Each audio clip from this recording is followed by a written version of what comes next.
Tu as déjà dit à ton enfant « Allez, travaille un peu ». Et il t'a répondu « Mais à quoi ça sert ?»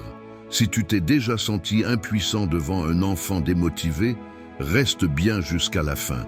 Parce qu'aujourd'hui, on va voir ensemble comment redonner à ton enfant le goût d'apprendre, sans cris, sans punition et sans se transformer en prof à la maison.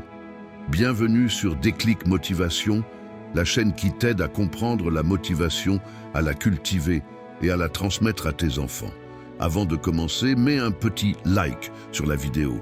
Ça m'aide énormément à faire connaître la chaîne et à continuer de créer du contenu utile pour toi. Avant de chercher à motiver un enfant, il faut comprendre pourquoi il ne l'est pas.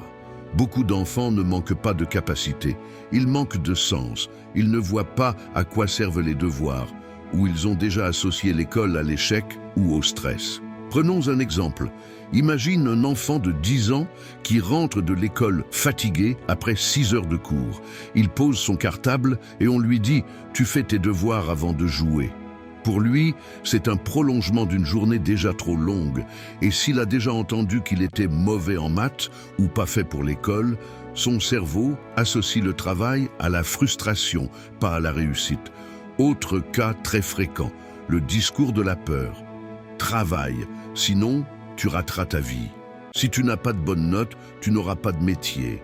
Ce genre de phrase part souvent d'une bonne intention, mais elles éteignent la motivation, parce qu'elles installent un climat de pression, pas de plaisir. La clé, c'est ça. La motivation naît du sens et de l'émotion. Un enfant apprend bien quand il ressent quelque chose, de la curiosité, de la fierté ou même un petit défi. Si l'école est vécue comme une obligation, elle éteint la motivation. Si elle devient une aventure, elle l'allume. Alors, comment donner du sens à l'école? D'abord, en reliant les apprentissages à la vie réelle. Montre-lui que les maths servent à comprendre le monde, pour mesurer, cuisiner, gérer son argent ou même construire un Lego. Montre-lui que lire, ce n'est pas juste réciter un texte, c'est voyager sans bouger. Et que les sciences, c'est comprendre pourquoi le ciel change de couleur, pourquoi un ballon vole ou pourquoi une plante pousse. Ensuite, parle de ton propre parcours. Raconte-lui ce que l'école t'a appris. Pas seulement les matières, mais la persévérance, la rigueur, la découverte de toi-même. Dis-lui aussi que tu as eu, toi aussi, des périodes de découragement, des profs que tu n'aimais pas, ou des moments où tu ne voyais pas l'intérêt d'apprendre. Les enfants ont besoin de voir que même les adultes ont douté, mais qu'ils ont continué. Et surtout, valorise le processus, pas la note. Les notes ne sont qu'un indicateur, pas une identité. Félicite l'effort, la curiosité, la progression. Dis-lui, je suis fier que tu aies persévéré, même si c'était difficile. Parce qu'un enfant motivé n'est pas celui qui veut une bonne note, mais celui qui veut comprendre. Maintenant qu'on comprend le fond, passons à la pratique. Voici quelques leviers concrets que tu peux appliquer dès aujourd'hui. Premier levier, donne-lui de l'autonomie. Laisse-le choisir l'ordre de ses devoirs, son espace de travail ou même la couleur de ses cahiers. Plus il se sent acteur, plus il s'engage. Et parfois, ça veut dire accepter que tout ne soit pas parfait. S'il veut réviser sur le canapé ou écouter une musique douce, teste avec lui. La motivation, c'est aussi de la liberté encadrée. Deuxième levier, instaure un rituel positif. Les enfants ont besoin de repères. Un petit goûter avant de commencer, une musique calme, un sablier de 20 minutes pour les sessions de travail. Le cerveau adore les rituels. Ils signalent au corps, c'est le moment de se concentrer. Et quand c'est toujours la même ambiance, la même routine, le travail devient moins une corvée, plus une habitude. Troisième levier, la méthode des petites victoires. Divise les grandes tâches en petits objectifs. Par exemple, plutôt que « fais ton exposé de science », dis « aujourd'hui on écrit juste l'intro ».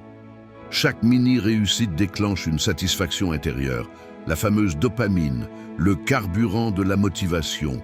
Et plus ton enfant vit cette sensation de « j'ai réussi quelque chose », plus il aura envie de recommencer. Quatrième levier, Sois un modèle. Montre-toi curieux. Montre-lui que toi aussi tu apprends des choses. Regarde un documentaire, lis un article, partage ce que tu découvres. Les enfants imitent bien plus qu'ils n'écoutent. Si tu incarnes la curiosité, il finira par la copier. 5e levier, la reconnaissance. Prends un moment chaque semaine pour lui dire ce que tu as remarqué de positif. Pas forcément une récompense matérielle, mais une parole valorisante.